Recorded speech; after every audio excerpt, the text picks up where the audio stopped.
When you're doing data science, you're constantly swimming in information. I mean, just massive amounts of it. So how do you wrangle all of that in a way that's actually efficient and, makes sense?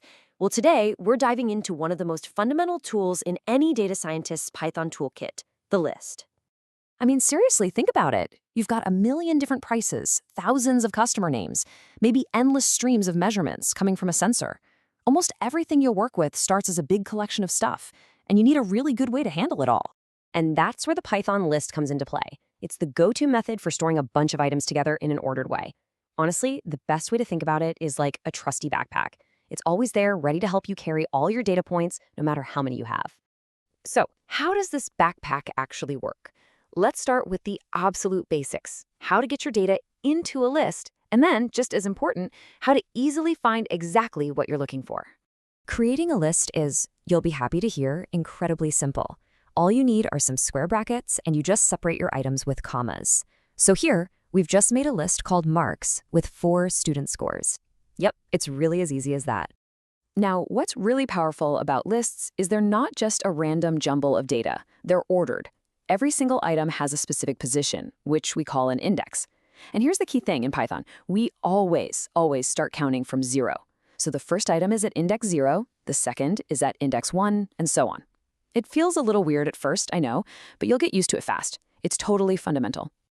Okay, so keeping that in mind, let's say we have this list called nums. If we want to grab that very first item, the number 10, we just use the list's name, nums, followed by square brackets with a 0 inside. And what does that give us? 10. The code zooms in on that first position and just hands back the value that's stored there. This whole process is called indexing, and it's your main tool for accessing any single element. But what if you need more than just one thing? What if you want a whole chunk of the list? Well, that's where slicing is your best friend. You give it a start and an end index with a colon in between, just like nums 1, 4, and you can pull out a whole sublist. Now, the one little gotcha to remember is that it includes the start index but stops just before the end index. So here we get the items at index 1, 2, and 3, but we don't get index 4. All right, you now know how to store data and how to find it. Let's open up our toolkit and see all the cool ways we can change and manipulate our lists. When it comes to adding new stuff, you've got 2 main tools. If you just want to add one single item to the very end of your list, you're going to use .append.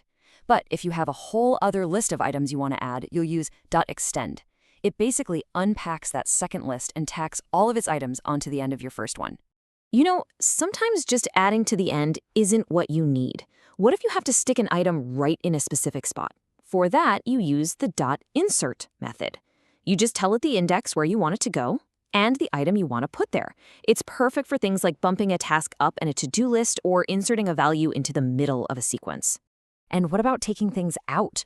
Well, you use .removal when you know the value of the item you want to get rid of. It'll scan the list and yank out the first match it finds.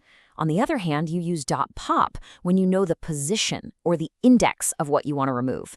And if you don't even give it an index, it just nicely removes the very last item for you. The really cool thing about .pop is that it actually gives you back the item it removed, which can be super useful. This sort method, this one is an absolute game changer for data analysis.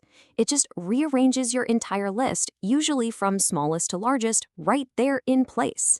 And as you can imagine, once your data is all sorted out, finding things like the minimum, the maximum, or the median value becomes ridiculously easy.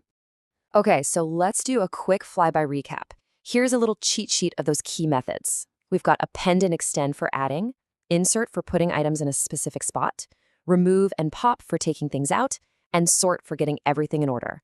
Trust me, these are the methods you're going to be using day in and day out. So we've covered the basics of storing, finding, and tweaking our data. Now, let's get to the really exciting part, how to transform an entire dataset with a single, elegant line of code. This is where the magic happens.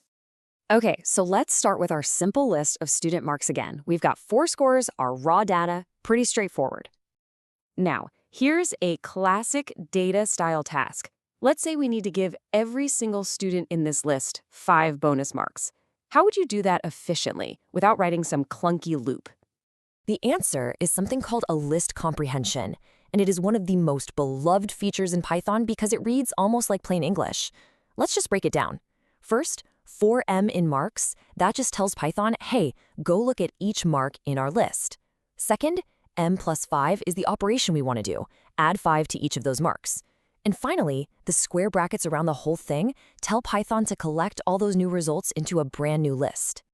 And voila! Just like that, the result is a completely new list, which we've called bonus, where every single original score has been bumped up by 5. This is such a compact and readable way to transform data.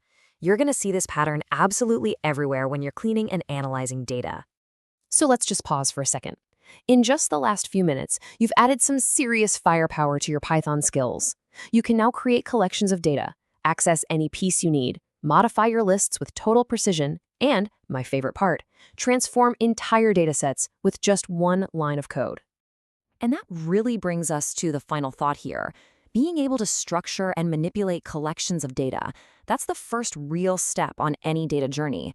So now that you have the tools to organize your data, the real question is, what secrets are you going to uncover with them?